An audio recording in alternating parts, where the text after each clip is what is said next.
This episode is sponsored by NordVPN, the best and safest way to protect your online private data. Sign up to NordVPN now and get an exclusive discount by going to nordvpn.com/evolutionofhorror. That's nordvpn.com/evolutionofhorror.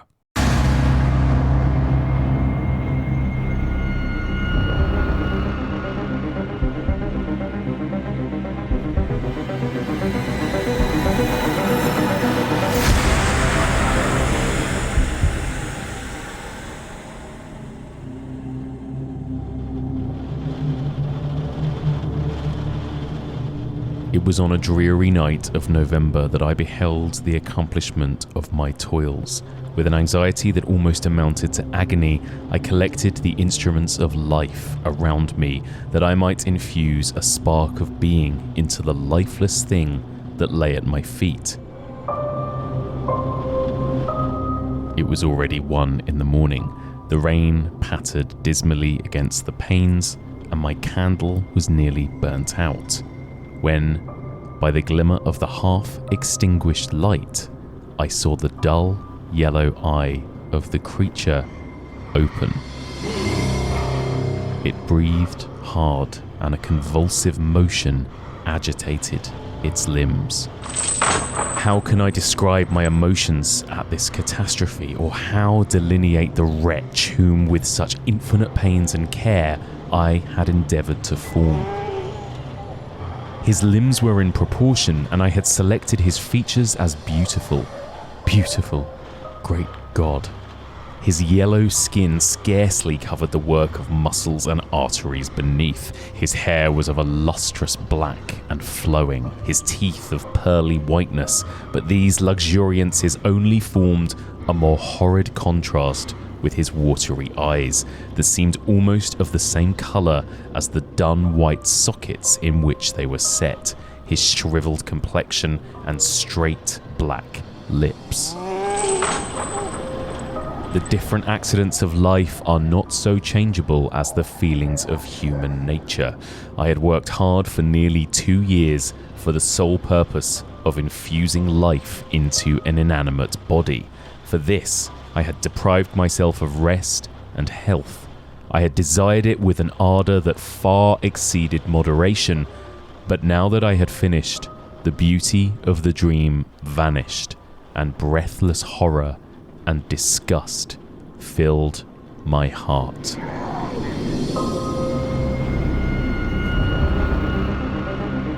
Join me as we continue exploring the evolution of man-made monsters, and we discuss Mary Shelley's 1818 novel, Frankenstein.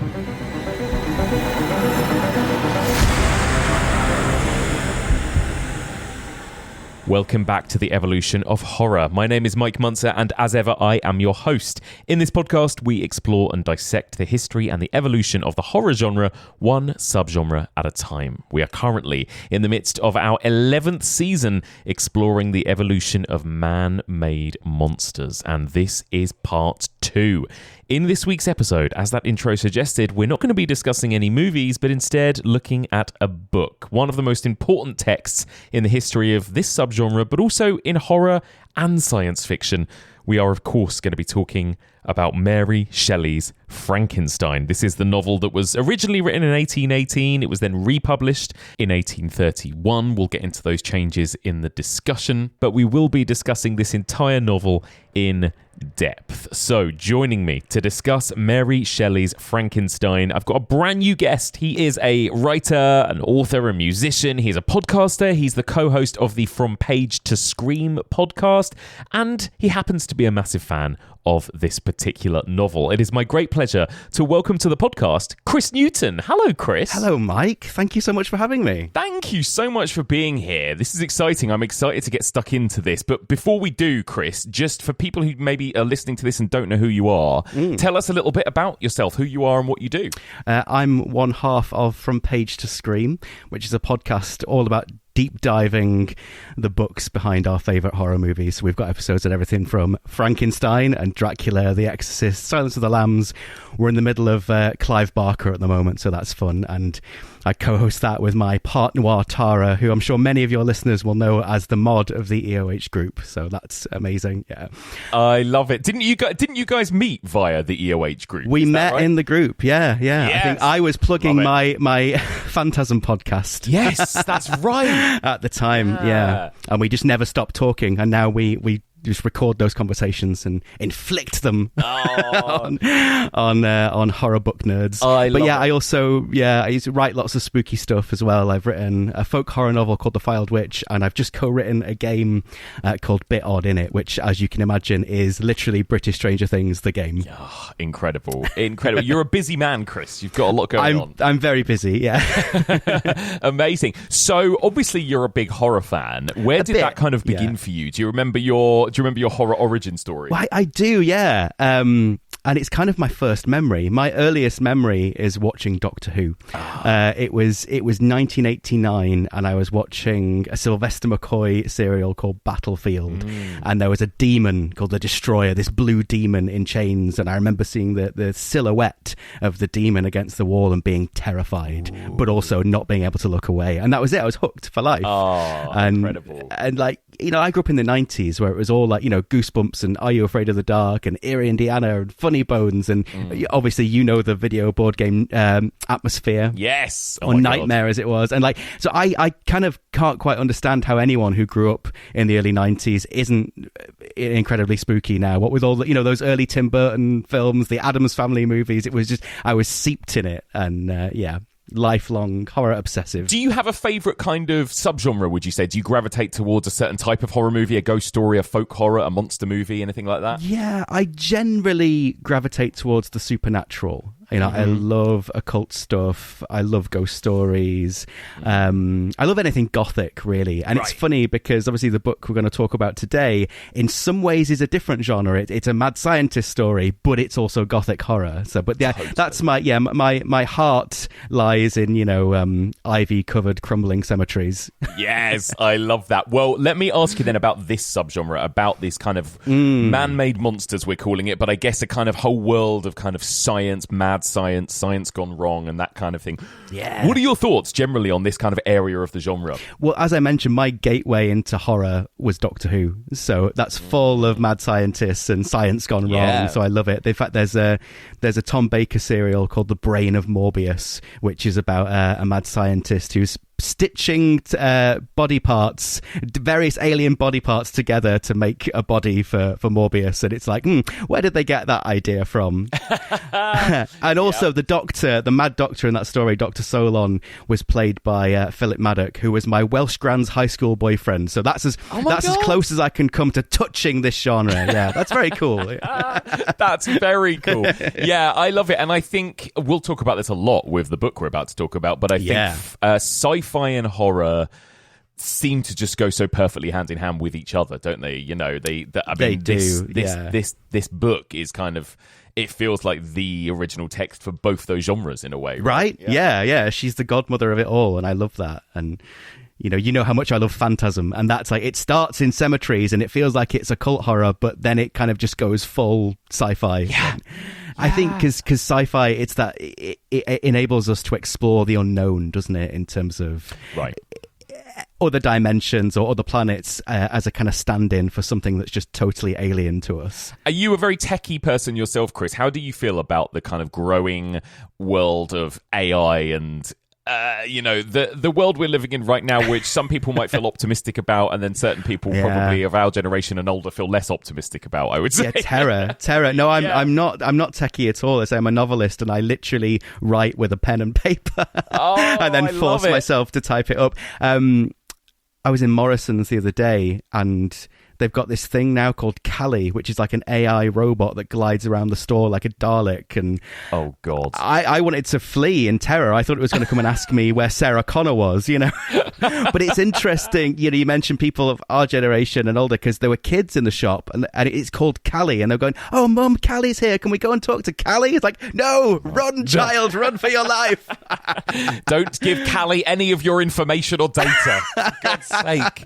Oh God, yeah. I mean, this is the thing, isn't it? It's a really fun. We've got a really fun list of movies to discuss this series, but actually, there is something genuinely quite existentially terrifying about that idea. I think so. In the world yeah. we're living in right now, you know, of technology taking over our robot overlords. Yeah, exactly. And, you know, when you go and see a horror film, most of the time you can come out of the cinema into the daylight and breathe and say, it's okay, it's not real, it couldn't really happen. And now we're kind of dipping our toes into a genre where actually it might, and in some places is happening. Right, exactly. So yeah, and so it's a scary subgenre, and it basically all begins with this book, right? I mean, you can't really ignore the influence that Mary Shelley's Frankenstein has had on the world, on pop culture, on horror, on sci-fi, and particularly on this subgenre. So we rarely discuss books on this podcast, but how could I not, right? How could I not cover this particular novel? So we're going to get into it. There's a lot to discuss, Chris. So let's hurtle straight. Strap in. Yeah, exactly.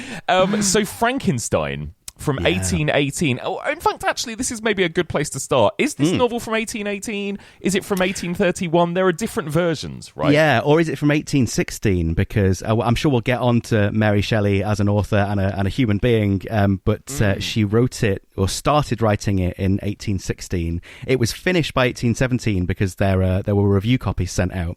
But yeah, it was properly published in 1818, but then she revised it in 1831 when she was a bit older. So the version we read today is the 31 version, but fundamentally it's very much still the same book. Right, excellent. So yeah, I would say 1818 is a safe date to give. Excellent, okay. And what are the sort of key differences then between the 1831 version and what came before it? There are a few things. So in the very original version, Victor marries his first cousin, which is a bit strange.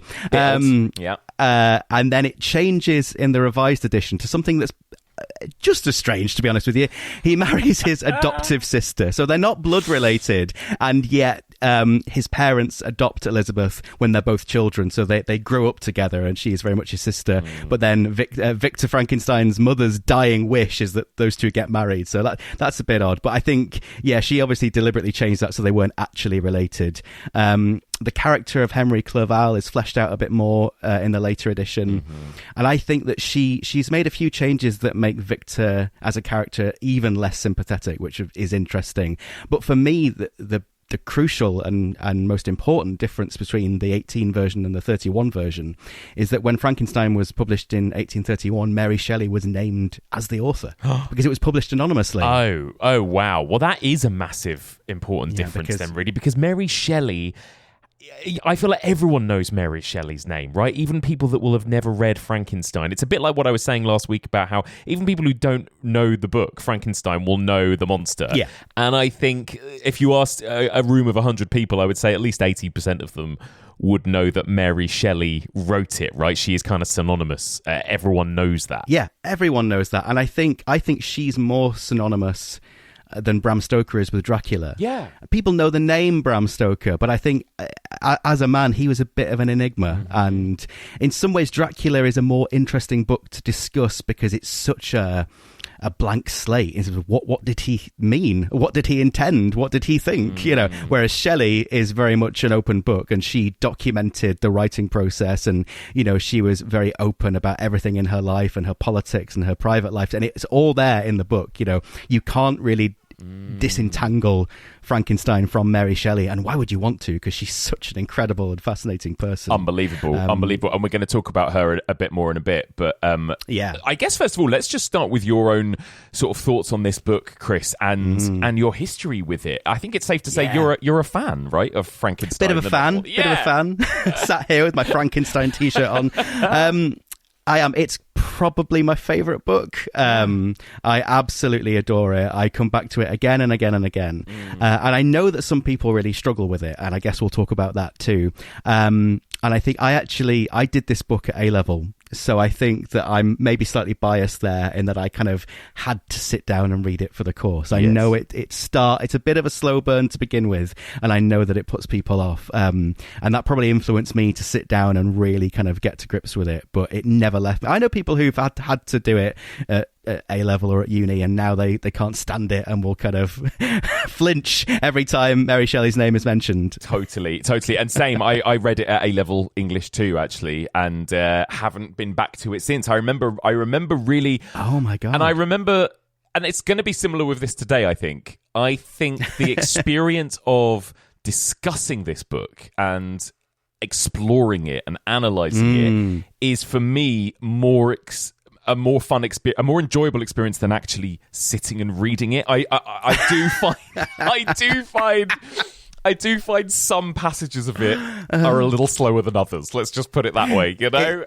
It's the Twin Peaks, the return of literature. Yeah, that's right. Torture to watch, but brilliant to talk about afterwards. That is so true. But you've read it a lot since, I take it, right? I read it a lot, yeah, and I've come to really love the language she uses. But don't get me wrong, there's this one bit where Elizabeth writes to Victor and says, you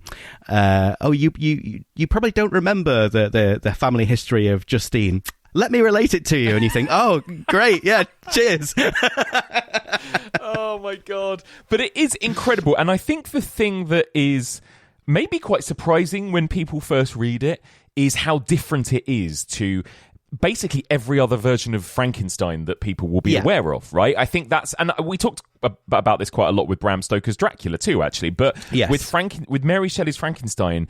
We'll get into it all, of course, but it is so different. The creature, the story, the general tone and vibe. Like, it doesn't feel like the mad scientist in the laboratory shouting, "It's alive," and Boris Karloff wandering around. You know, like, it's so different, isn't it? It's not the same thing, and it's so interesting, because with Dracula, you can come to the book and say, oh, he's got a long white moustache, and there are all these other differences, but it's still Dracula. You know, he still sleeps in a coffin, he still... turns into a bat. It's still Jonathan Harker going, or you know, whichever character going to Transylvania to discuss the sale of Carfax Abbey and all this. Frankenstein, if you've never read the book or don't know anything about it, and I think this is why it has a reputation for being difficult, not so much because of anything about the book, but what people bring to the book, thinking it's going to be exactly like you say. They expect like a sort of novel version of the James Whale 31 film, and it isn't that. Right. But interesting, like Dracula, that Universal Dracula film owes more to the stage play version of Dracula than it does to Bram Stoker's novel. And there was actually in 1823 there was a play, and Shelley actually went to see it, and it was called Presumption, or The Fate of Frankenstein. And there's still a review of this that you can read, and it's really interesting because in that play, the creature is mute, whereas he's incredibly eloquent and verbose in the novel. That's it's kind of more similar to the Karloff version.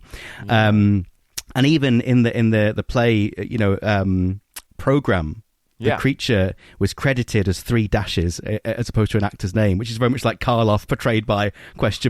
And in the review, it even mentions at one point Victor Frankenstein exclaims, "It lives," which is very, very, it's alive. And again, that's not in the book. So it's almost at that point, even by 1823, the tale is becoming myth. And it's kind of it's gone beyond the book. It's so interesting. There's something quite meta there, isn't there? Yeah. She's created something she can't control. That's so true. She's created a monster that's been freed, right? And I think that's so true, actually. Like, I think this is something you said on your Page to Screen podcast about the book that I really agree with, which was like, the text, once it's out there, it sort of then belongs to the world, doesn't it? And it's been so interesting to see what elements of this book people have taken and run with, and what elements they've kind of slightly discarded, I think, right? It's really interesting.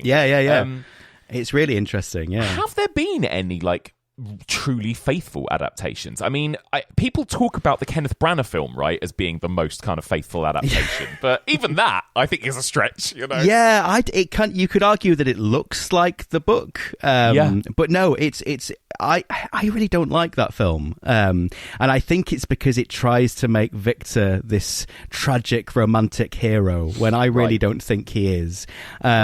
And also, it doesn't really use any of the dialogue from the book, so that film just doesn't work for me. Whereas the Boris Karloff Frankenstein movies, or at least Frankenstein and Bride of Frankenstein, that's some of the best horror cinema there is. I think Bride of Frankenstein is basically a flawless film. Perfect movie, yeah.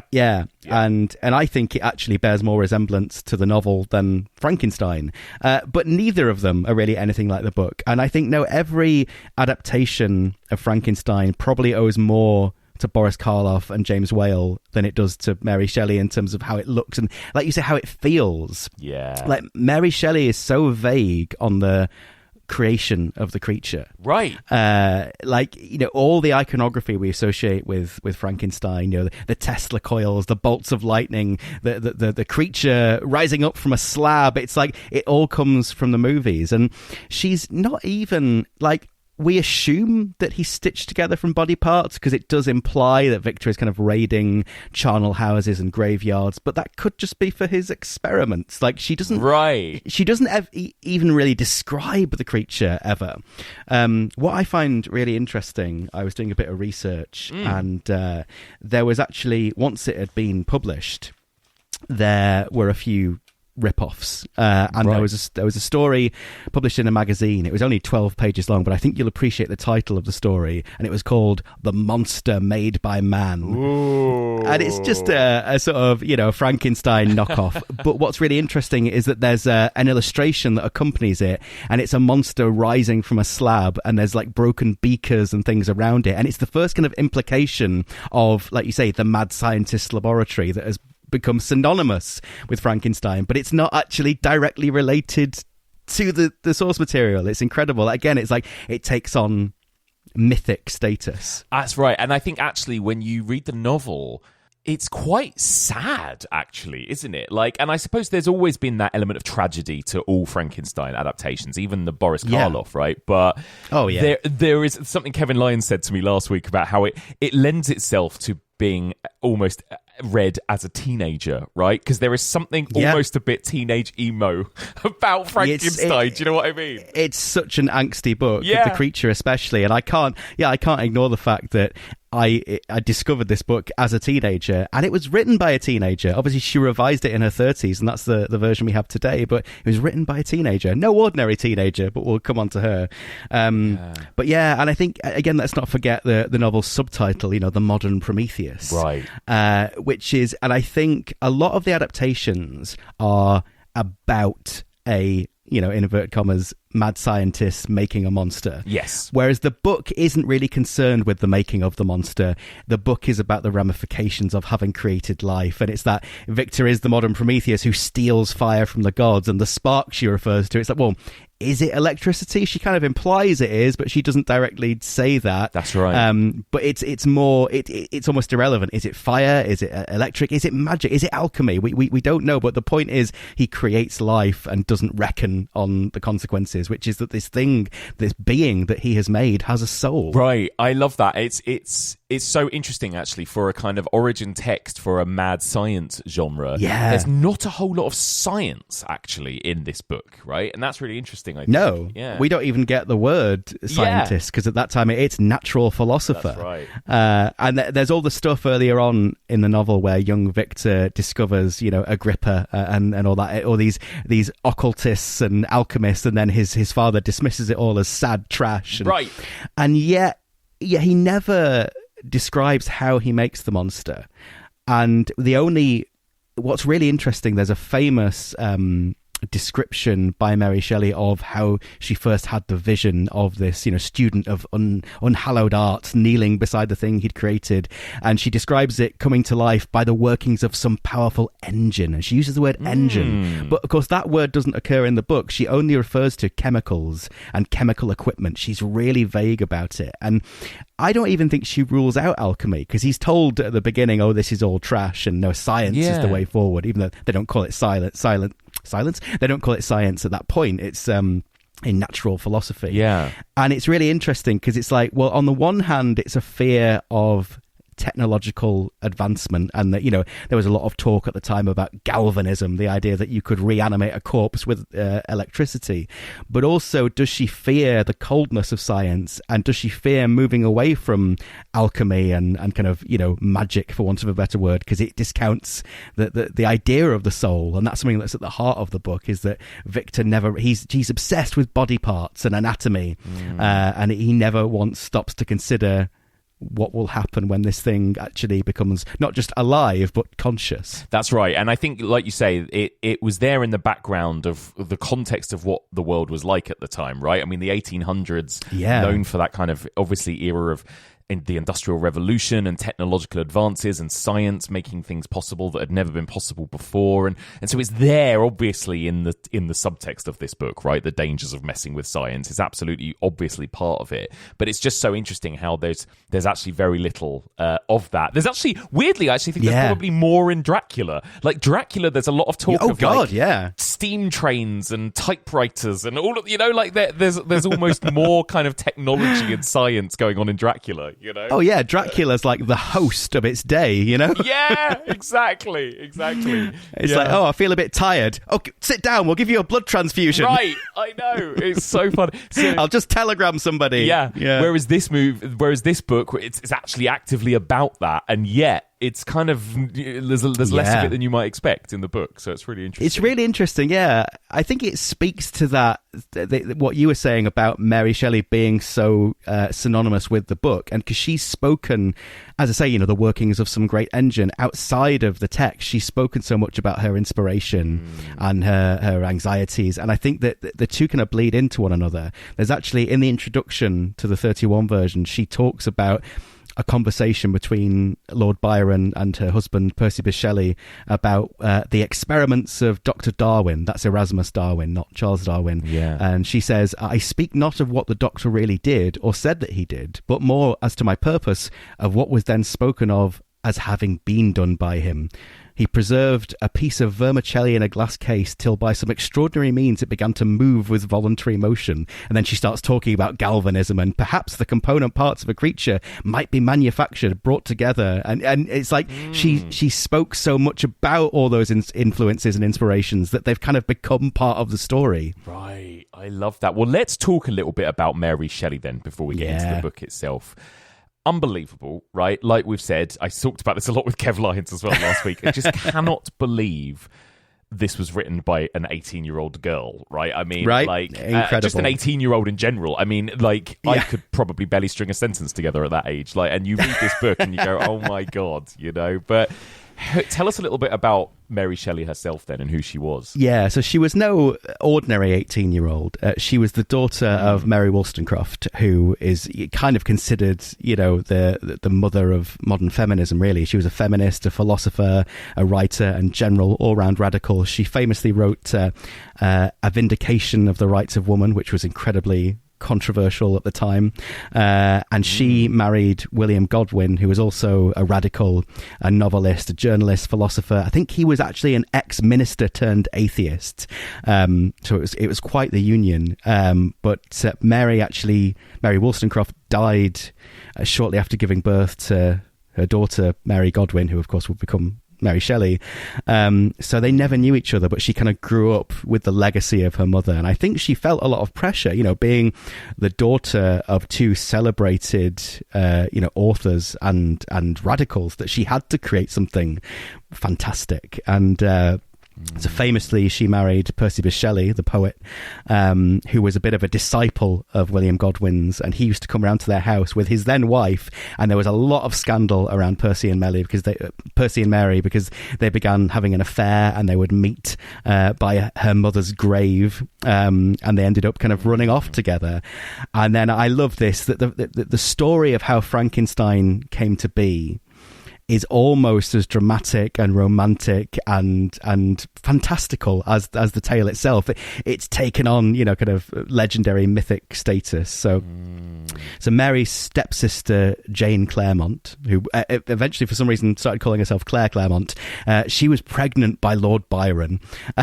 And they all ended up on holiday together because Mary and Percy were kind of disgraced. They were kind of on the run on the continent. They were vagabonds. Yeah. And so 1816, they all end up on holiday in Switzerland together on the shores of Lake Geneva. And it's almost like the universe wanted Frankenstein to happen. It wanted the horror genre to be born because this was famously described as the year without summer. There'd been a volcanic eruption in Indonesia and the sky was full of ash and the weather was terrible. So, and Byron and Shelley loved going out boating together. But they were confined to the Villa Diodati where Byron was staying, and they sat around the fireplace and they're reading a book called Phantasmagoria. It's a French translation of German ghost stories, and of course Byron declares, "We shall each write a ghost story." So they have this ghost story writing competition, and eventually Mary Shelley comes up with Frankenstein. Just knocked it together for a competition. I mean, sure, yeah, just knocked it together. Yeah. Just bashed that one out. It's such a cool story, isn't it, behind the book? It's amazing. And what I also love is that one of the other people who was staying at Villa Diodati was John Polidori, who was Lord Byron's physician, and he had an idea for a ghost story too, which he eventually published as The Vampire. There's controversy surrounding that too, because it was published under Byron's name, and I don't think there was any love lost between them. Polidori had quite a tragic life actually, but I think he kind of based his vampire character, it was a bit of a satire of Byron, who he didn't particularly like, but it's not, right. And to be honest, it's not a great story, but it gives us the first kind of aristocratic vampire in literature, and I think of it as a precursor to Dracula. So I really feel that in that year without summer, on the shores of Lake Geneva, Frankenstein and Dracula were both born in their own way. And it's like, you talk about the evolution of horror, that's it. That's the moment. That's where it begins, on that weekend. Yeah, unbelievable. And how much of Mary Shelley is in that book, would you say? Yeah. You talked about this, about how it feels so synonymous with her sensibilities, with her politics, maybe. Is all of that in there, would you say? I think she is the book, and I think, again, to compare it to Dracula, with Bram Stoker, I think a lot of his fears and anxieties and insecurities are kind of manifest in the book, especially his fear of sexuality, and you think how much of this is deliberate, how much, I think a lot of it is subconscious. With Shelley, it's not. She writes very passionately, and Mary Shelley as a person in the 1800s, she was an anarchist, she was a feminist, she was openly queer, she was vegetarian, she was a radical. And we talk about the book maybe being a bit slow, but it's 207 years old, and I think it's actually quite pacey for when it was written. And I think one thing worth celebrating about Frankenstein as a 200-odd-year-old book is that it isn't really problematic in any way. Right. You read so many old books like Dracula, and I'm a big Tolkien fan, but even Lord of the Rings, some descriptions of orcs and things, you go, ooh, I'm not sure about that. But Shelley was woke. Yeah. And this is, there was famously, there was a thing doing the rounds on social media. There was a headline in The Sun about snowflake students read Frankenstein and say they feel sorry for the monster. And everyone's saying, yeah, that's what the book's about. So and the creature, as I love the fact that the creature just wants to live in the woods on his own and live off a diet of nuts and berries, because he's a vegan. He's just a big old miserable vegan goth, and he's a creature after my own heart.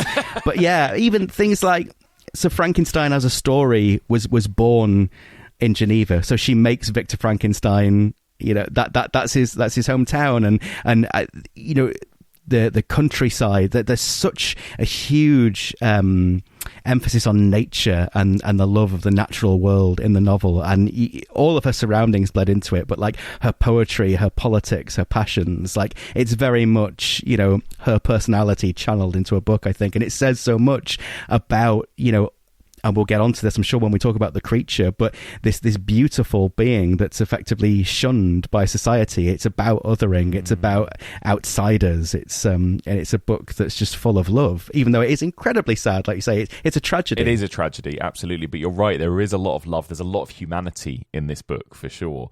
Let's talk about the language itself. Let's get into the book. And like you say, some people kind of do accuse this book of being a little wordy, a little, you know, and I think maybe part of it is those first few chapters as well. Like, it takes a while to get going, doesn't it? And tell us a little bit about the kind of the style and the way this story is kind of structured and written, because it's kind of very similar to Dracula again, right? In that it's basically a series of letters, really. Yeah, it's found footage. It's 19th century found footage. So when people say that Frankenstein's slow, I think what they're really referring to is the letters. It begins with 4 letters from Walton. So for anyone who hasn't read the book, it doesn't start with Victor Frankenstein. It starts with a guy called Robert Walton, who's sailing. He's basically trying to discover the North Pole, and it's easy to read that. You come to this book with so many preconceptions, and you go, "I want a mad scientist in a laboratory cackling maniacally whilst lightning strikes a tower," and you know, and you don't get any of that. You get, "Oh, my dear Margaret," and what is this? But I think, to put it in some context, you know, it's being written in 1816. It's published in 1818. The North Pole wasn't kind of officially, in inverted commas, discovered until 1909.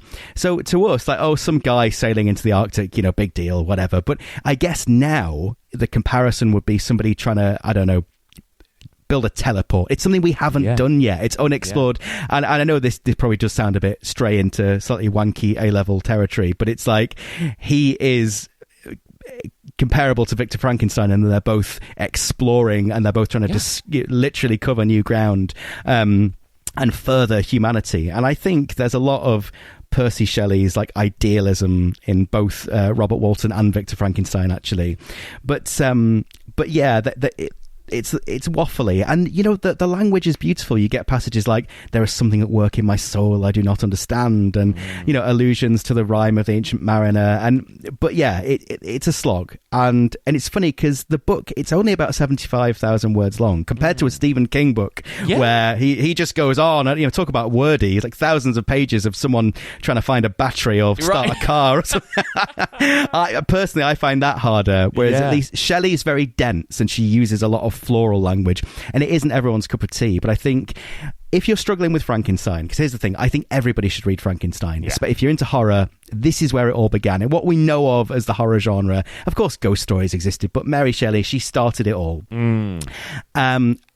So you should read it. But if the beginning is putting you off, you have my permission to skip to chapter 5, because that's when it gets really good. Chapter 5 is that it was on a dreary night of November that I beheld the accomplishment of my toils, and that's okay. Now we're cooking. This is the Frankenstein we know and love. I love that. Yeah. And from that point, it really rattles along. But I mentioned the dreary night of November because when they had this ghost story writing competition at Villa Diodati, and she suddenly had this image of this guy crouched beneath this thing that he's created, and its limbs begin to convulse. That's the first thing she wrote, the dreary night of November. So it was going to be a short story, and I think it was Percy who kind of persuaded her to expand it into a novel. And you know, much like Frankenstein's monster, you can see the stitches where she's fleshed it out. And she gives Victor a lot of backstory, and she introduces his character of Walton. So it is a bit of a slow start. But I think once the creature comes to life, I think it rattles along. I think for a 207-year-old novel, the pacing is pretty amazing, really. Yeah. And then we go back to Walton right at the very end. So it does, as torturous as it is at the beginning, and I say that as someone who's grown to love the letters, but it's slow. I get that it's slow. When you return to Walton aboard the ship at the end, it does come full circle, and you kind of appreciate it. Well, and there's this interesting kind of, this is a bit ghost story, almost a bit M.R. Jamesy, the way in which it's kind of a story within a story within a story. Like, we go down this kind of wormhole, right? Because the whole thing is technically Walton writing to his sister, right? So it's the whole thing is actually him telling the story, but then he's like, I met this guy, Victor Frankenstein. Here's what Victor had to say. Yeah. Victor tells his story, and then at some point he meets the creature, and the creature tells Victor his story, right? And at some point you go, how many layers deep are we now, right? It's so funny. Yeah. A story within a story within a story. And we, the whole time, we, the reader, are Margaret. Right. We're just sat at home in England having a nice cup of tea and reading all this ridiculous stuff. Imagine this just being a letter you receive. Like, what? Because that's what it is. The whole book is a letter. It's hilarious. But I find that really interesting in terms of the slightly unadaptable nature of Frankenstein. I know that's a silly thing to say because it's one of the most adapted books ever. And yet, like you say, there hasn't ever really been a faithful adaptation. I think it's kind of fundamentally unfilmable. And there's a lot of stuff, like we said, that Mary Shelley doesn't describe. We don't really get a description of the creature. He has kind of sallow skin. He's got long black hair. He's big. That's kind of all we know, really. And she doesn't describe beyond chemical apparatus and the instruments of life, and Victor has a laboratory. Beyond that, we don't know how he made the creature. And I think if this book were the journal of a scientist, you would expect those details to be in there. But what we've got is Victor telling, and at the time that Walton brings Victor aboard his ship, Victor Frankenstein has been pursuing his creation through the Arctic waste, and he's half dead, he's starved, he's mad, he's on, he's literally dying, and he relates all this as a cautionary tale to Walton, which is interesting because Walton he's not creating a being, but he's still pushing himself and trying to discover new things, and so he relates this tale. And does Victor tell Walton how he made the creature? Maybe he does, because the version we get is Robert Walton then telling his sister Victor's tale. So maybe it gets lost in translation. Right. But I think that it puts it all at a remove. And it doesn't matter that we don't know what the creature looks like, because at this point in the story, Walton hasn't seen the creature. He's only seen the horror on Victor's face, So I think it kind of, everything, for things to be scary, I think they need to be grounded in reality, don't they? It's what we mentioned earlier, that fear of, could this really happen? And if it seems too incredulous, you think, oh, that's ridiculous, and you want to be able to suspend your disbelief in a horror novel or a horror film. But sometimes if something's too clunky, it just ruins your enjoyment of it. And so I think because what happens in this book is so fantastical and so absurd that to give it those levels of removal, like I say, it's exactly that M.R. James thing of, well, I knew somebody once. I was in a club and someone told me that he received a letter from this guy, and you think, oh, could that have happened? So I think it adds to it, but also I feel it makes it a fundamentally literary thing. Yes. And that's why it's kind of unfilmable. And it sort of also could make, I mean, I don't know how much the book kind of plays into this, but it could almost make Victor a sort of unreliable narrator too, right? Like we're hearing the entire story from this basically dying man, essentially, right, as well. So that's kind of interesting too. That maybe the whole thing's a fever dream. Right, exactly, in that kind of Lynchian way, Yeah. Exactly. Now it's time to thank our sponsor for this episode, NordVPN. This season, we are going to be talking quite a lot about the dangers and perils of technology, particularly the online world. So it feels like a perfect time to sign up to NordVPN, the best way to protect your online private data, like your bank details, your passwords, and your online identity.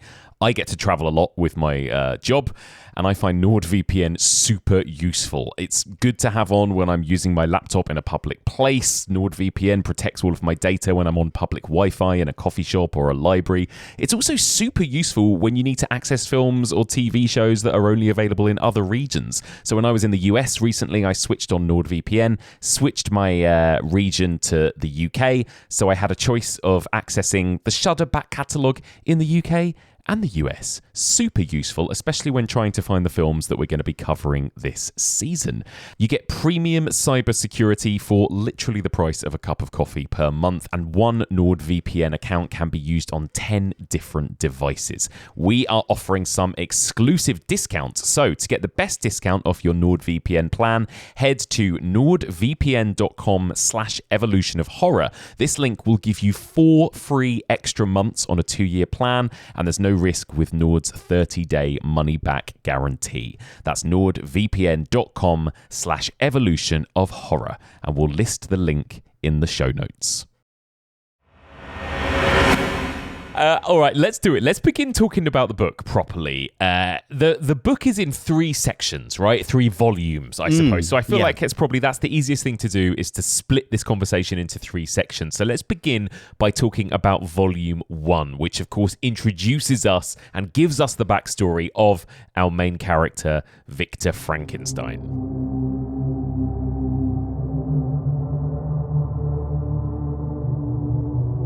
A frantic impulse urged me forward. I seemed to have lost all soul or sensation but for this one pursuit.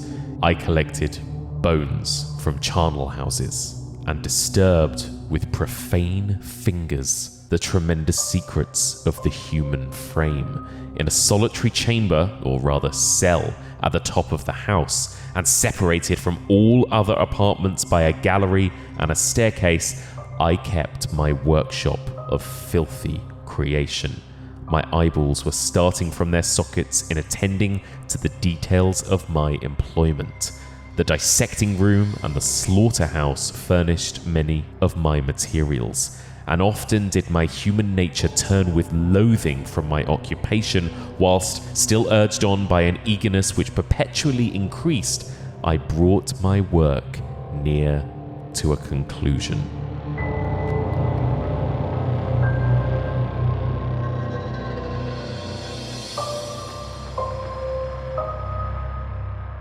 So this first section, we learn a little bit about Victor Frankenstein, his backstory, and of course we get the creation of the monster. First of all, Chris, what do you think of this character of Victor Frankenstein? He's been obviously portrayed hundreds of times in films and other adaptations, but what do you think of him here in this novel? He's a dick. he is a dick, isn't he? I really intensely dislike him. Yeah. And it's interesting, like I say, that the Kenneth Branagh version kind of claims to be, Mary Shelley's Frankenstein. It's supposed to be this authentic version, but there's something that just leaves me cold about it. And I think it's because, so Victor's mother dies quite early on. Elizabeth contracts scarlet fever, and their mother nurses her through it, but she gets it herself and ultimately succumbs, and he describes how horrible the symptoms are, and it almost seems to imply like, oh, Victor wants to kind of vanquish death, right? But I never quite believe that. I think it's all just his ego and his arrogance and his pride, and probably because of the way his parents raised him to be this little lord. And we talk about how odd his relationship with Elizabeth is, the fact that he marries his adoptive sister, and yet when they adopt her, Victor's mother says to him, like, she's yours, I've brought this person for you. It's very odd. Yeah, the character of Elizabeth is strange, right? Like the introduction to her, and just how really strange, how sort of angelic and almost sort of fetishized she is. Right? It's weird. And the way that, like, the mother like saves her from poverty and all that. It's all a bit gross. And yes, Victor has this massive sense of entitlement and like, oh yeah, I'm so benevolent, I'm going to do these great things for humanity. But he doesn't really care about any of the people in his life. Even poor Henry, who's never really done anything wrong to anyone. All he does is tag along with Victor and ends up dead. Right. as does Elizabeth. Spoilers. But yeah, I don't like the character at all, and I feel like Kenneth Branagh kind of plays him as this, oh, my mother was taken from me, I'm going to right this wrong and conquer death, and I just don't buy that. My favourite on-screen portrayal of Victor Frankenstein is actually Peter Cushing in the Hammer version. Who is much more, like, overtly evil, right? Yeah. And, like, that film bears virtually no resemblance to the book, but Cushing gets that Victor Frankenstein is cold and calculating and just sees people as body parts. And I know you'll talk properly about the Universal films, but what I find really interesting is that the Frankenstein in those films is not Victor Frankenstein, he's Henry Frankenstein. Almost like they've created like a different version of the character. And in the first one, it's Fritz, who's the kind of he brutalizes the creature. He kind of, taunts the creature with fire and pushes the creature over the edge to kill. And then the villain in Bride of Frankenstein is Dr. Pretorius in a way. And Henry's just this poor scientist who, reached too far. But yeah, I have no sympathy for Victor, and less every time I read it. My sympathies lie wholly with the creature, who I love, who's one of my favourite characters in all of literature.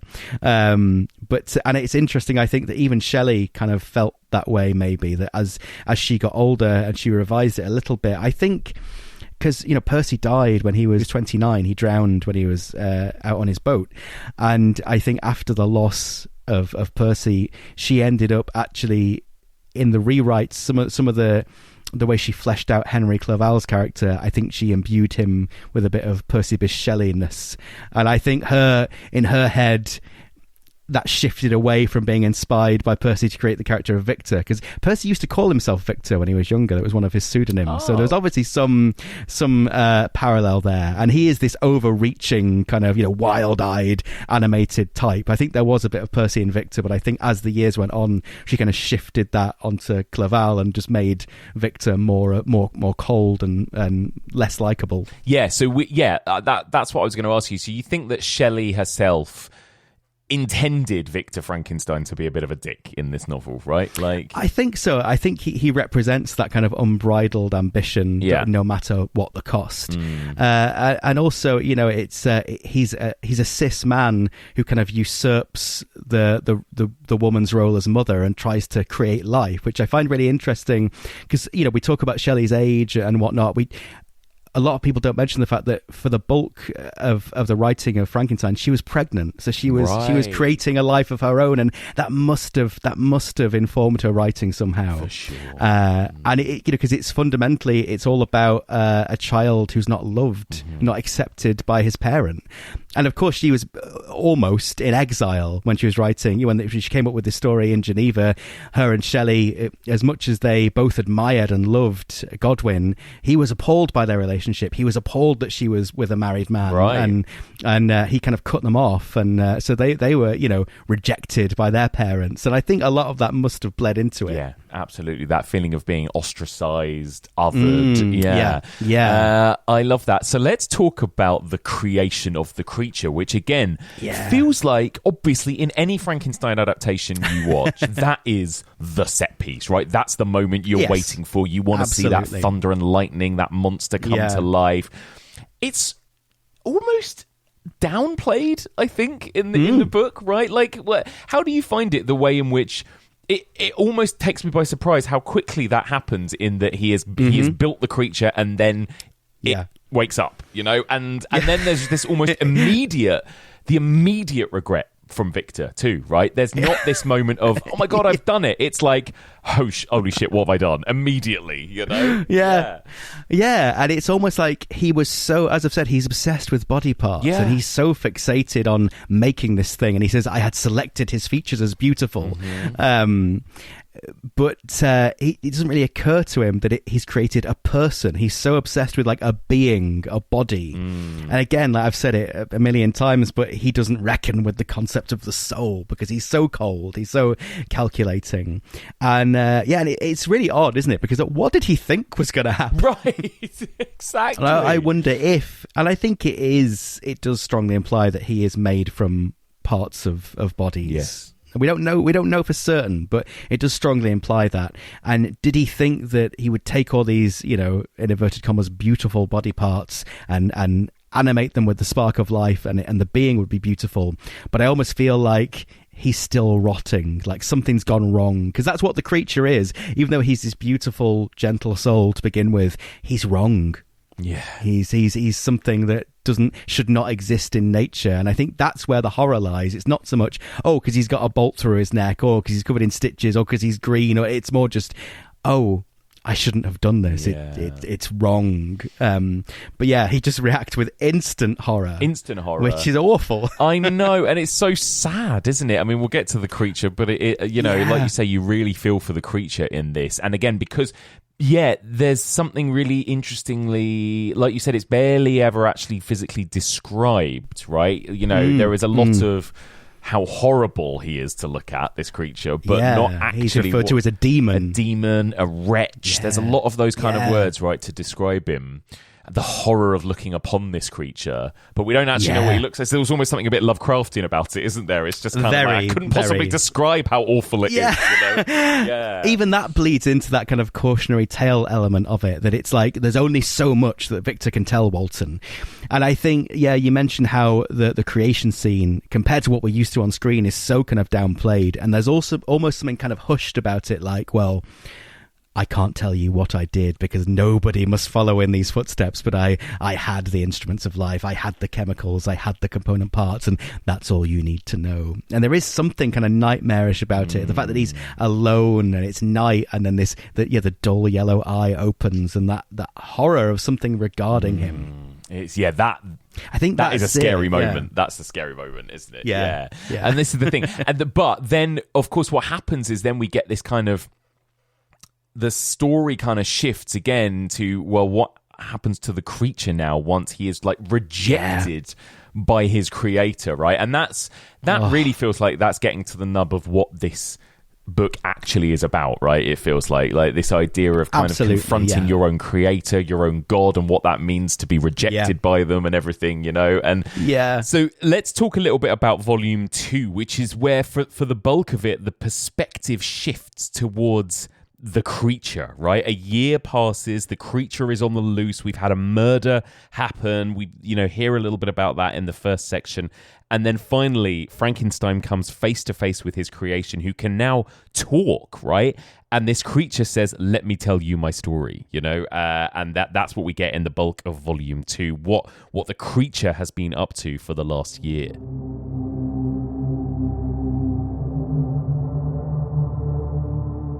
Devil, I exclaimed, do you dare approach me? And do you not fear the fierce vengeance of my arm wreaked upon your miserable head?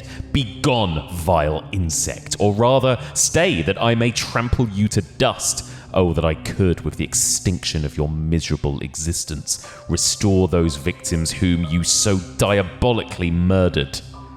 I expected this reception, said the demon. All men hate the wretched. How then must I be hated, who am miserable beyond all living things? Yet you, my creator, detest and spurn me, thy creature, to whom thou art bound by ties only dissoluble by the annihilation of one of us. Remember, thou hast made me more powerful than thyself. My height is superior to thine, my joints more supple. But I will not be tempted to set myself in opposition to thee. I am thy creature, and I will be even mild and docile to my natural lord and king, if thou wilt also perform thy part, which thou owest me. Remember, I am thy creature. I ought to be thy Adam, but I am rather the fallen angel, whom thou drivest from joy or no misdeed. Everywhere I see bliss, from which I alone am irrevocably excluded. I was benevolent and good. Misery made me a fiend. I think this is the strongest section in the book. The language of the creature is beautiful, actually, isn't it? It's gorgeous. It's gorgeous. I mean, volume 2, that's the heart of Frankenstein to me. The reanimated heart. Yeah, exactly. And like you say, I understand when people come to this and find it slow. But at the same time, I just, people think it's ploddy, think it's boring. I just think of some of the language in that second part, and I think it's none of those things. Like, if you can get past Walton's letters, get to the creature's story, it is fantastic. And like you say, it's so sad and it's so tragic because he's so beautiful, he's so gentle, and he's so full of warmth. I think there's one of his lines is, my heart glowed with the love for humanity, or words to that effect. All he wants is to be accepted, because that's I said that's the heart of the novel. That's kind of what it's about, isn't it? It's about somebody who wants to be accepted for who they are, and they're not. Even though they haven't at this stage haven't done anything wrong to anybody, and I said that this is where the horror genre came from, in my opinion. And I think horror, and you will know this, it speaks to the outsider, doesn't it? Yeah. We're all a bit weird, but we find this little community of people who like monsters, basically, and scary, spooky things, because we see ourselves in them. We see ourselves in the outsiders, and the outcasts. Absolutely. And that is the creature in a nutshell in this book. He is this really sad, tragic outsider. And so, what becomes of him in this middle section? He ends up kind of, like you say, living in the woods in like a little hovel or something, right? And there's this interesting, again, we go another layer deep almost in a story within a story, because he is kind of observing this sort of family of characters, right? And of course, this is where he is also learning to speak. He's learning language from these people, right, as well. And that's really interesting. Again, just how eloquent the creature is. Incredibly eloquent, And he learns to speak and to read and write very quickly. Except he's a newborn. Effectively, he's this huge thing, but he's a newborn, and his brain is, I guess, developing. We learn so much in our first few years of life, and that diminishes as we get older. So he's in that. It all seems very convenient, doesn't it? How quickly he basically is able to sort of read and write and communicate. But he's developing as a being, and very conveniently, Safi, isn't it, is being taught to speak French, I think, because she's marrying into this family. But they live in destitute poverty, and he realizes this. He's so sweet because he's stealing from their food supply just to feed himself. But then when he realizes that they're poor and starving, he can't bring himself to take from them anymore.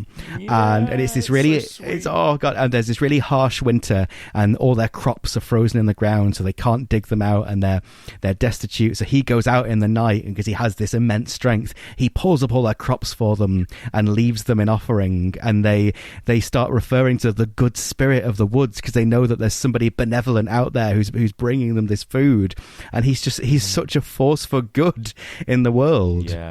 But he knows that once they look upon him, they'll reject him. So of course the grandfather is blind, isn't he? And so I would say it's my favorite moment in the book. I mean, I'm not sure if favorite is the right word, because it's so devastating, but I think the most powerful moment of the book is when the creature goes to talk to the blind man. And again, we kind of get an on-screen version of this in Bride of Frankenstein, although it's kind of much more comedic in some ways in that version, but it tells the same story. Somebody who he thinks the creature is human, and he accepts him, and he's kind to him. And it's just awful, and then the other cottagers come in and react in horror and start beating him. And I in a strange way, I see this as like a coming out scene for the creature, because they have this idea of the creature. They know that this person exists. They call him the good spirit, and they love what he can be for them. But when he reveals, and he's not stopped being the good spirit, he's still that person, but they don't see all of him. And when he reveals his true self to them, they just reject him, kind of with horror and violence. And it's the most crushing. Oh my God, it's just devastating. Absolutely devastating. It is. And then this is, of course, where the creature does end up becoming, I guess, a monster, if we want to call it that, right? I mean, I think that is an interesting term too, monster. I feel like we're going to talk about this a lot throughout this season, because what actually is a monster? Definitely. How do we define a monster? Is the creature in this book really the monster, or is Victor Frankenstein the monster, right? It depends what we mean by monster, I suppose. I suppose sort of taking it literally of something that's big and ugly. Right. The creature is the monster, but how ugliness is relative, isn't it? And, it is. And what's more ugly, the fact that the creature doesn't look like a human being, or the fact that people treat him so abysmally? Right. That's a kind of ugliness, and I think Victor is ugly in that way. I think there's an argument for them both as the monster. But I don't like Victor. Victor's the monster. And yet I have to concede, as much as I adore the creature, he does become a monster. He does. And it's this scene, I think, pushes him over the edge with the villagers, and he's so full of such rage at that point, and he says that he wants to tear up the trees.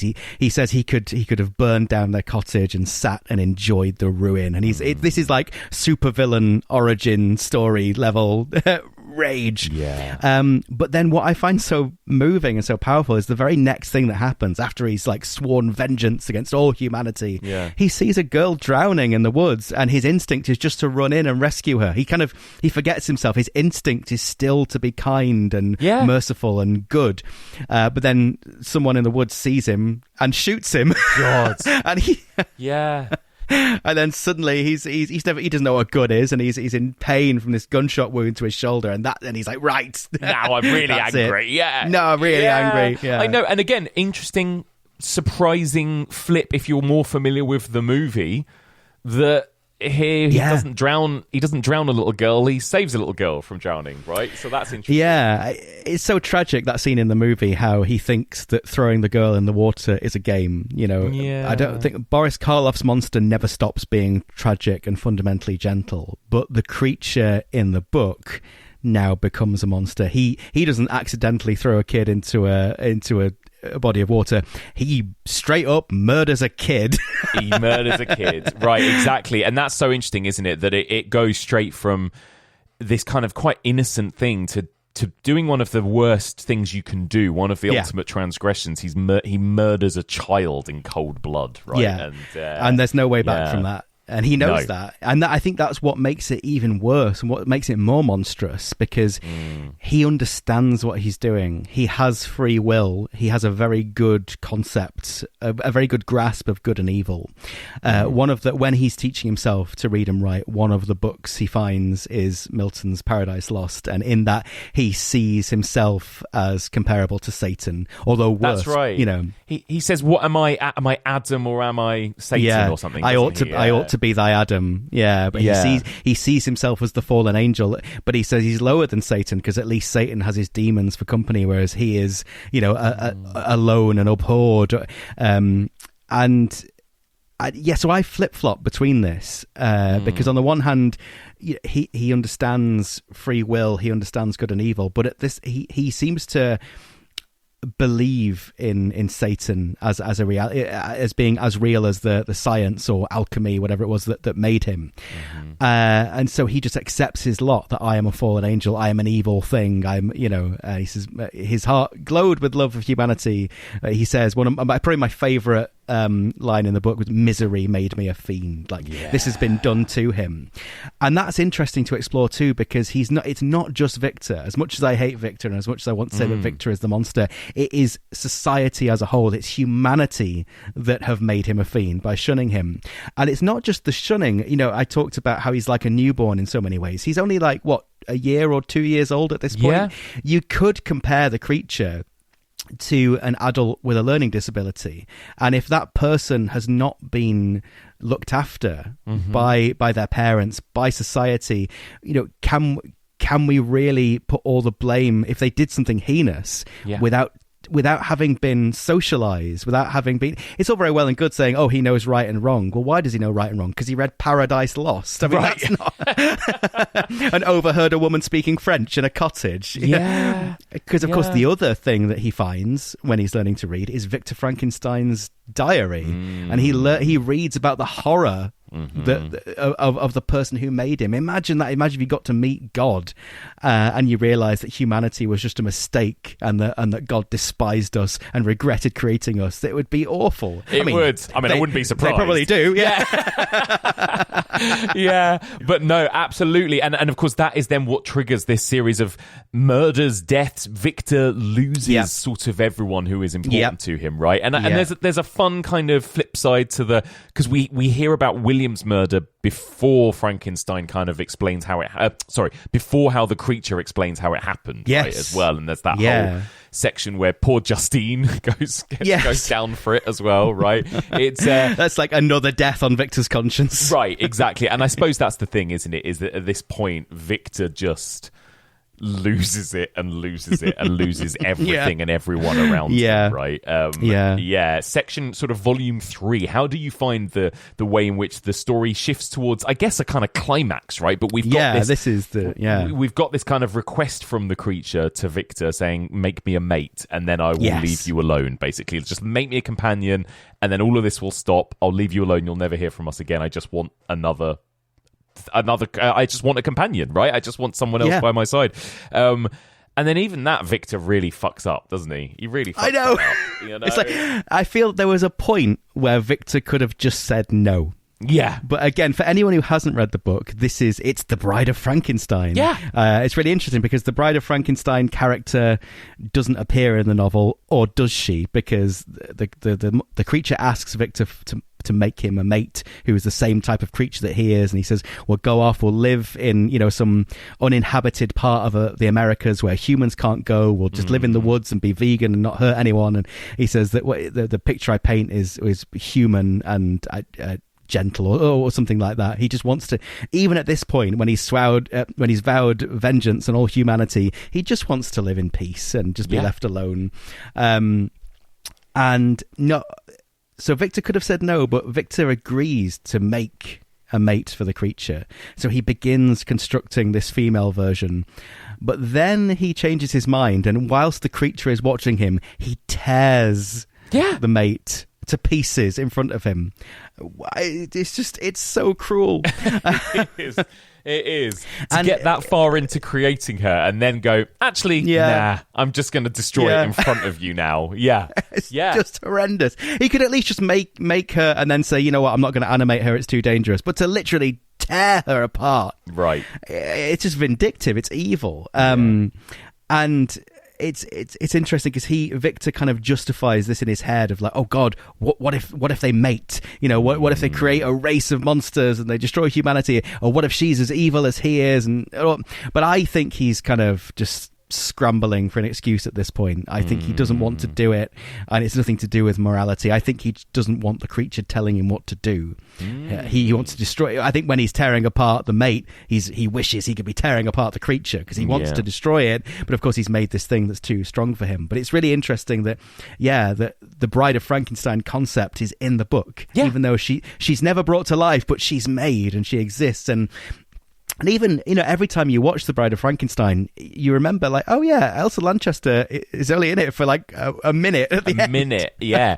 Yeah, it's interesting actually how you can almost watch James Whale's Frankenstein and Bride almost together as like an adaptation of the book, couldn't you? Very much, because like you say, the fact that the second movie then goes into this idea of creating the mate. Yeah. But also, in some ways, the creature is closer to the novel creature in Bride too, right? Because he talks too. Boris Karloff talks in that one. So there's almost an argument to be made for The Bride of Frankenstein being a more faithful adaptation than I think so. Frankenstein 1931. Yeah, massively. There are things in that film, sort of themes that are in the novel that are absent from the original film. I think the Dr. Pretorius character is more similar to the Victor Frankenstein of the book than the Henry Frankenstein of the films.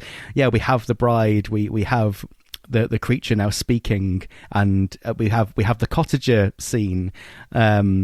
It feels more, and it even, of course, famously begins with Elsa Lanchester playing Mary Shelley. I love that. And that famous night at Villa Diodati, and there's Shelley and Byron and Polidori, and she says, but wait, there's more. And I love that. The audacity of beginning, you're making a sequel to a book that never had a sequel, so you begin it but with a dramatized version of the author saying, but I haven't finished. I love it. Incredible. What a movie. We're going to be discussing it next week with James Swanton. I cannot wait. You couldn't have a better guest for that one. Right, exactly. Perfect. How do you find this third section, this kind of journey through London and then the Orkneys and all of that, right? It's interesting the way in which the geography and it's always shifting, isn't it? And there's a lot of travel. Yeah. I think that, again, in terms of like Mary Shelley being the book, not just the author of it, like there's so much of her life in it, and they were traveling around a lot of the time. And I think it's her first published work wasn't actually Frankenstein. It was a travel log that I think she wrote it after, but it was published first. And I think this does go back to what I was saying about Frankenstein as an idea was an idea for a short story, and you can see the padding. And she's like, let's go to London, let's go to Scotland, and there's the whole bit in Ireland where he's on trial and in a cell, and it does feel like they're bits that she's brought in to kind of expand the story. Right. I find it odd that he's successfully created this one creature, but then when he agrees to make the female creature, he goes to London to research. I think, well, what do you need to research? Yeah. Female anatomy? I don't know. What's he doing in London? Exactly. What's he up to? Exactly. It's that's so true, isn't it? It's like we are just traveling around describing other places kind of just for a bit of extra colour, basically. I mean, I don't think there's any narrative reason for it, Yeah. No, and yet that colour is really beautiful. And I think it's interesting that he goes to London because of what was happening there at the time in terms of,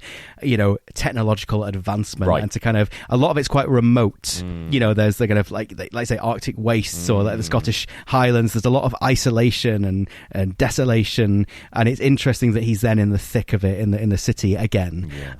But yeah, does it really add that much to the story? I don't know. I wouldn't change a word of it. I love it. I love her writing style. These bits are just more poetry than they are storytelling in some respects. But, totally. And there is this kind of element of tension too, I think, that this idea of him, I don't know, the creature kind of lurking or following him or, pursuing him as well, I think is kind of interesting. This whole idea of like, I'll see you on your wedding night and all of that kind of thing as well, right? There is a kind of tension and dread, I think, through that third volume of the book, in that you sort of know the creature's coming for him and his loved ones, Definitely, yeah. And it's funny, because when you think Frankenstein's monster, you still think Boris Karloff, you think big... Right. Clumpy boots and being stomping around, but the creature in the novel he's referred to as a phantasm sometimes. He's this kind of this thing. He can kind of almost like glide through walls and hide, even though he's huge. And I suppose you could say because he pursues Victor relentlessly around Europe so much that you realise he can basically go anywhere and do anything and hide. So perhaps it makes it more credulous that he's able to pursue him all the way to the North Pole at the end. Totally. I think there's something quite in that regard. I actually think that there is more horror to the creature than in like you say Boris Karloff's kind of like hulking kind of walking through walls. It's like this guy like hides in the shadows in the trees. There are moments of descriptions where like you'll see a glimpse of him kind of crouched behind something or in the distance, and that is there is, even though we love and feel sorry for that creature, from another person's perspective, there is something really scary about those descriptions, I think. He can be menacing. Yeah, definitely. And again, it's like the novel Dracula, that Dracula's barely present. Yeah. And yet you get the sense that he's out there, he's at the window, or he's lurking in the darkness, or he's in the mist, and there's something, I know that we both like the kind of horror that leaves a lot to the imagination, and sometimes it's about what you don't see, the Blair Witch Project. And I think anything that dips a toe into that kind of waters is gonna like work for me. Mm-hmm. And then of course Victor does start to lose more and more people around him. He is also accused of murdering somebody as well. And like, how do you feel sorry for Victor at any point during this section of the book? No, I think I did when I first read it as a teenager, because I get because he's introduced as the protagonist. Yeah. And you have this idea in your head of the kind of the Henry Frankenstein from the Universal film, who's not out, he's driven and he's odd, but he's not outright evil. Yeah. But no, and I think, he deserves to be on trial for murder. Yeah. And I think like the way he reacts, it's his his lifelong friend Henry Clerval, who was murdered by the creature, and when they find the body washed up on the shore, and then Victor arrives shortly after, he's put on trial for the murder. And Victor, he feels remorse and grief at the death of his friend, but I think he's much more preoccupied with his own innocence than he is with his grief, because he's just completely self-centered and self-serving. That's what I thought too. It's even in those descriptions, it's much more about me, my innocence, woe is me kind of thing. Yeah, you're right. You're right. It doesn't actually seem to be mourning the dead that much. Yeah. No. But it's Elizabeth that I feel sorry for. And again, Victor's ego, when the creature says, if you don't do this thing for me, create the mate, I will be with you on your wedding night. And it's like, what do you think he means by that, Victor? And if I can't have a wife, neither can you. But Victor it doesn't even occur to him that the creature's going after Elizabeth. He's like, he's coming after me. He's so surprised. Get me a pistol. Twist alert. It was Elizabeth that he was coming for. Yeah. You're right. There is such an and it's quite subtly done, actually, because Victor is our narrator. But there is a real arrogance there, isn't there? There's a narcissism, I think, actually. Yeah. Yeah, very much so. And he dresses it up in all this kind of, quite romantic talk, even about his remorse and his anguish and his wretchedness. It's quite funny, the language that Victor uses compared to the language the creature uses. They're quite similar in some ways. They both talk about how wretched they are, except when you can compare one to the other, it's like, Victor, you had it all. Yeah. And he even says about his own childhood, like, basically it couldn't have been happier. I was kind of loved and adored, and he was from a wealthy family. He had all this opportunity. He had friends, he had family, he had a wife, he had colleagues, and the creature has nothing. Yeah. and Victor just treats everybody as disposable as the body parts he uses, doesn't he? Yeah, exactly. That's so right. And you're right, that they have the polar opposite, like, sort of origins in a way, but they almost end up at the same point, right? They both end up as these kind of ostracized wretches, right, living outside of society almost, and then of course like it comes sort of full circle by the end, doesn't it, where Walton kind of regains the narrative when we get back to the present day, I suppose, right? And again, devastating ending, actually, isn't it? Really devastating. Oh my god. Yeah. The creature, Victor dies, and without fanfare, really. It's too much for him. The pursuit of the creature, I think the stress of losing, his wife, and now his mum and his dad are gone now. His brother is gone, and he's not as robust as the creature is. He can't endure this journey north, through the ice and snow, and he just dies. He just gives out. And then, God, it's such an incredible moment then when Walton, it's a bit of a kind of a jolt when you're suddenly back and you're like, oh God, this whole thing was just, I'm still Margaret. I'm still sat here in London with my cup of tea, reading my brother's letter. But now Victor's dead, and then Walton sees the creature.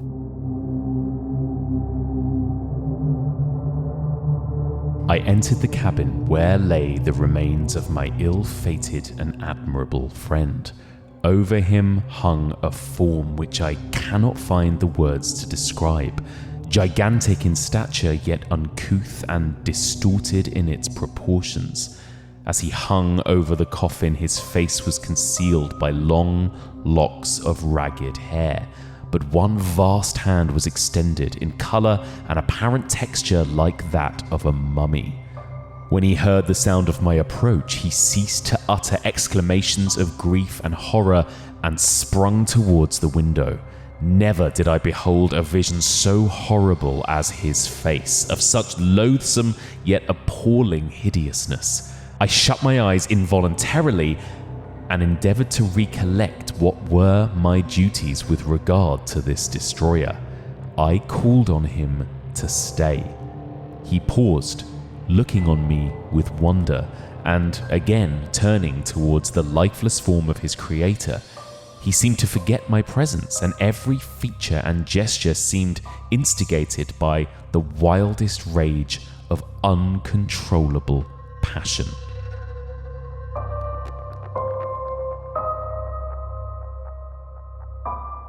Again, it was what you were saying about the creature being so stealthy and hidden. And I suppose even within the narrative, because he's never properly described. In fact, pretty much the most detailed description of the creature we get is in this moment when Walton sees him. And I think he describes his skin as being a bit like as being mummified almost. Right.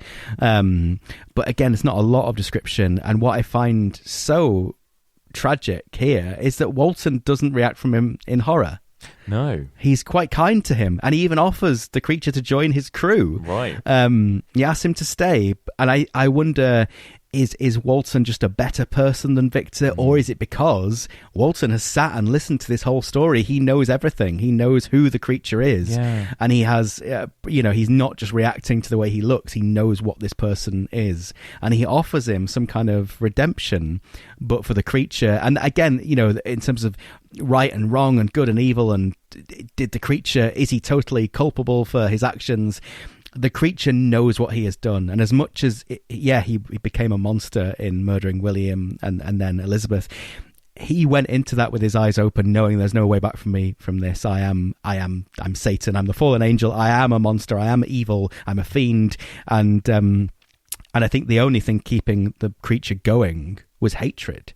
He wants, he considers ending his life after what happens with the cottagers, but it's his rage. His rage is all he has, and he wants to confront Victor. I don't think he could have killed Victor at any point during this book. I don't think the creature wanted to kill Victor as such. I think he just wanted a reckoning. He either wanted Victor to accept him and love him, and if he couldn't do that, he wanted Victor just to give him his mate. He just wanted some kind of validation, some kind of acknowledgement that he was a thinking, feeling being, and not just a monster.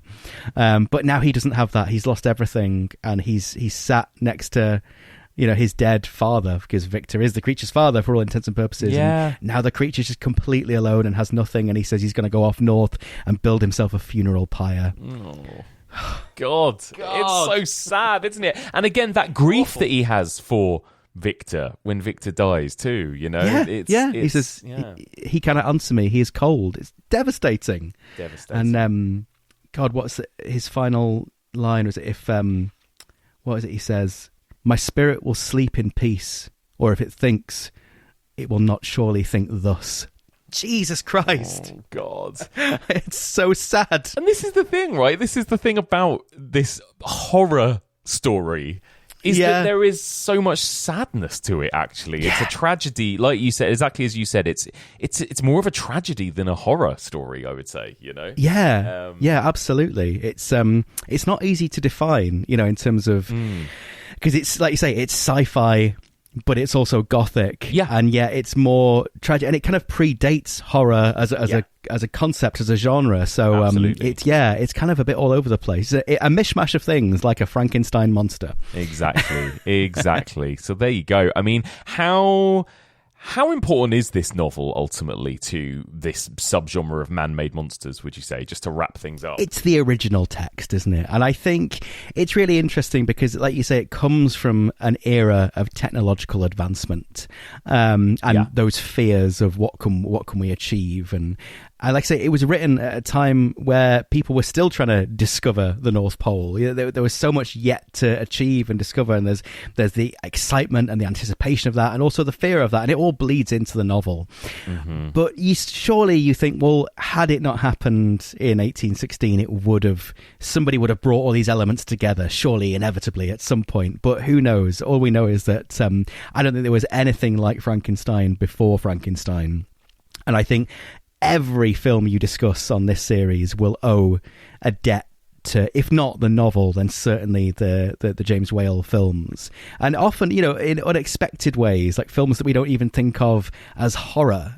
You can actually, but this technology gone wrong, science gone wrong. It's I think it comes from Frankenstein, but also, like I say, that magical night where you get the ghost story competition. I feel like, like I say, Dracula and Frankenstein kind of start to emerge on the same night in the year without summer. And I just feel like this is the birth of what we know as horror. She created a monster. She did. She created a monster, and it lives on. It lives on. Oh my God. I mean, later this year, we're getting Guillermo del Toro's Frankenstein, right?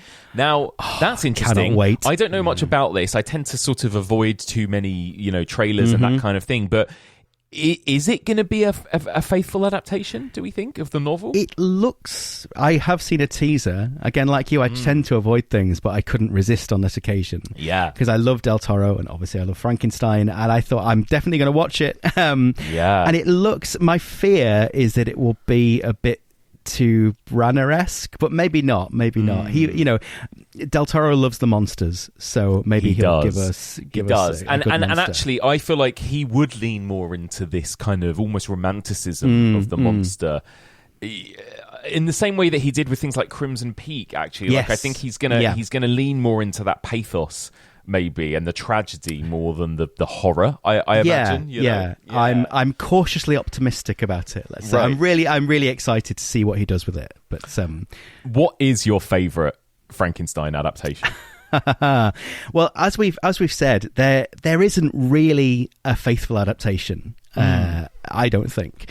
And there's a great quote from Tolkien about adaptation, and he says that poor adaptations are a result of not perceiving where the core of the original lies. And I think so many filmmakers focus on the laboratory mad scientist element, and it's all about making a monster, and it's not about, as I said, the ramifications of having created a being.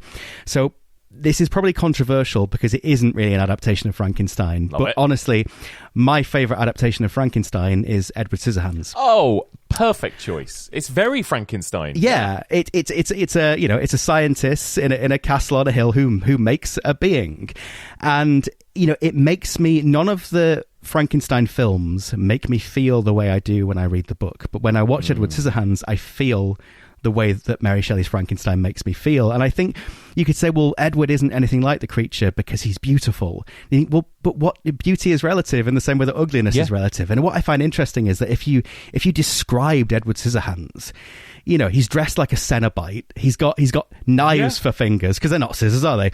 He's got blades for fingers. Like you say, oh, he's pale, he's covered in scars, wild black hair, like dark eyes. On paper, he sounds like a monster. Yeah. And yet, Tim Burton, is one of those spooky kids who, like me, as I grew up with his films, he grew up, probably watching those Universal films, and he's, like we talked about, horror speaking to the outsiders. And he's, like so many of us, he saw himself in Dracula and in Frankenstein's monster, and he saw the loneliness and the vulnerability and the beauty of the creatures.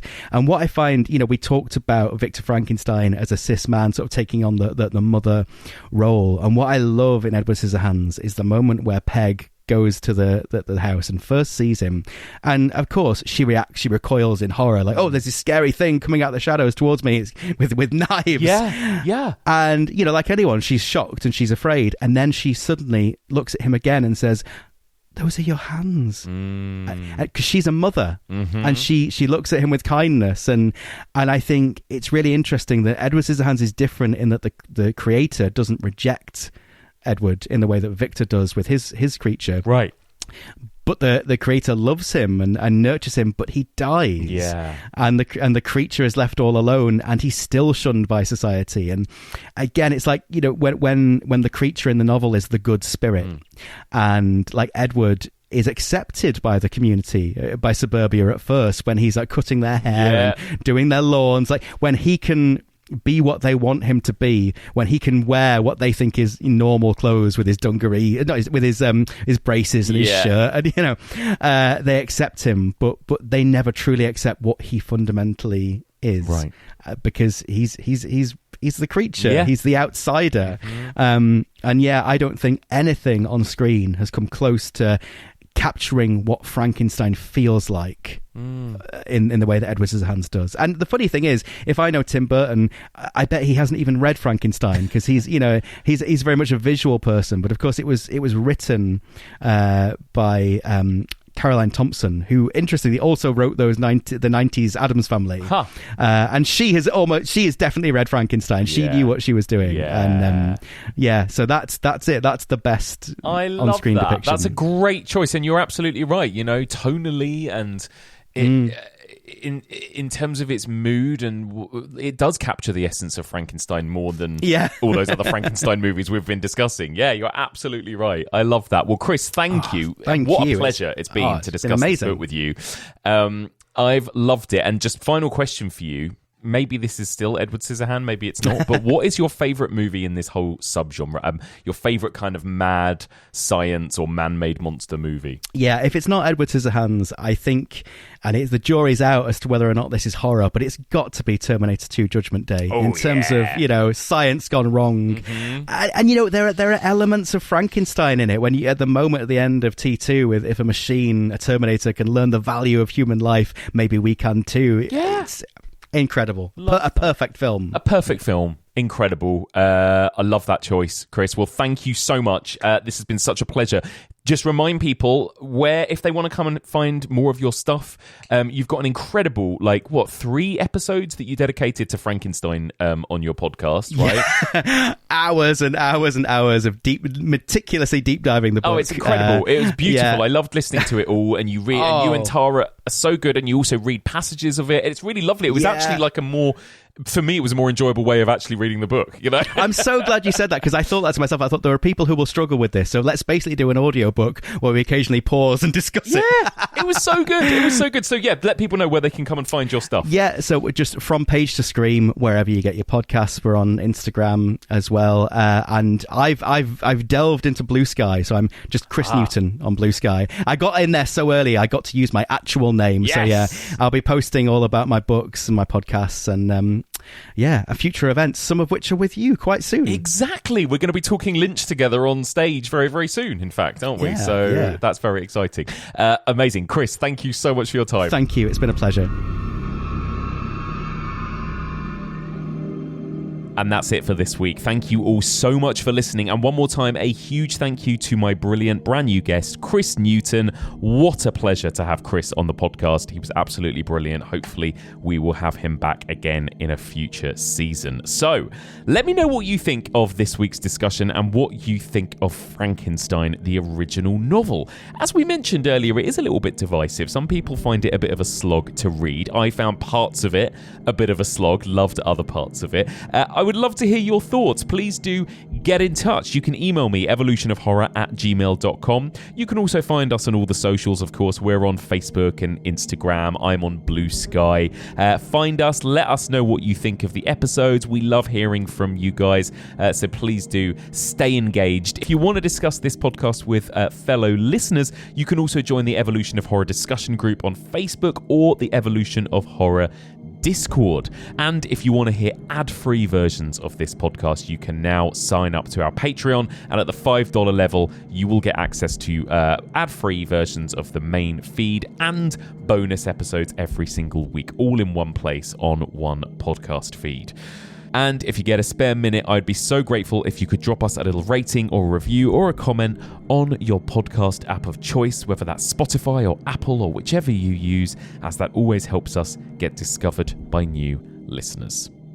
So, on to next week then. And finally, our film deep dive discussions begin. Now, it's funny, you may have heard me mention in that conversation with Chris, I said that next week I'd be discussing Bride of Frankenstein with James Swanton. The plan was originally next week I was supposed to be discussing both Frankenstein from 1931 and Bride from 1935 as a kind of universal Frankenstein double bill. When I recorded with James, we realised that there's a lot to say on these films. We ended up talking about them both for about 4 hours. So we split it into 2 episodes. So next week, you're going to hear the first half of my conversation with James Swanton, in which James and I discuss just one movie, and that is James Whale's Frankenstein from 1931. Join us next week for all of this and more on the Evolution of Horror.